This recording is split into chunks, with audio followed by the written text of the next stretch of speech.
everyone, and welcome back to our first Artifact Corner of 2021. We hope you all had a wonderful holiday season. We are heading into 2021 with a whole bunch of new artifacts for you to see. Today we will be looking at some beautiful Chinese porcelain that we have in our collections. This set is called Cantonware. In the 18th century, it was called China trade ware. So, how did the Delords end up with a porcelain set from the other side of the world? Let's explore Cantonware. Cantonware was fired in the kilns at the Provence of Ching-Te Chen. It was then shipped via the East India Trading Company to Canton. Canton is a seaside port city, perfect for the export of goods. There were many fine painters and enameling shops in Canton.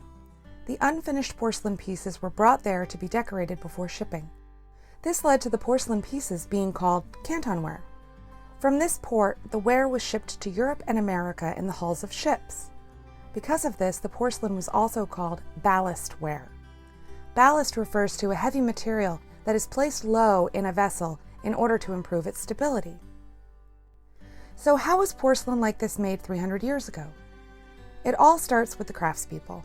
Just like any trade in the 18th and 19th century, you would start your career as an apprentice and work your way up to becoming a master.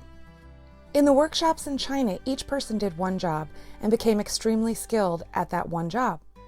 If you were a painter of porcelain, that was your only job in the workshop, and after years of doing it, they could get to the point of painting a small bowl in around a minute.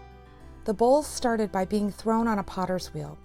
There was no electricity, so the potter would sit above the wheel and start it spinning by using a long wooden rod. This is called throwing the pot.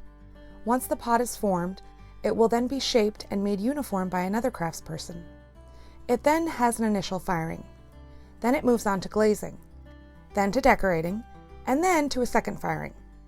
Firing the pot gives it its strength and durability and the glossy texture we recognize today. In the 18th and 19th century, demand in America for porcelain from the East was extremely high. Members of the merchant class really desired Cantonware, and George Washington was said to have been a big fan of it as well. It was very high fashion to have Cantonware or blue and white porcelain on your dining room table. Since Henry Delord was a merchant who operated a store, it's probable that he imported this set for he and his wife.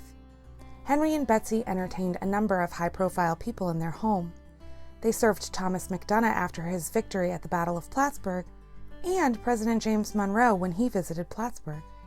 It is amazing to think that these two important historic figures probably ate from our Cantonware. We hope you enjoyed this look into a very special assemblage of pieces in our collection. Thank you so much for stopping by, and happy 2021!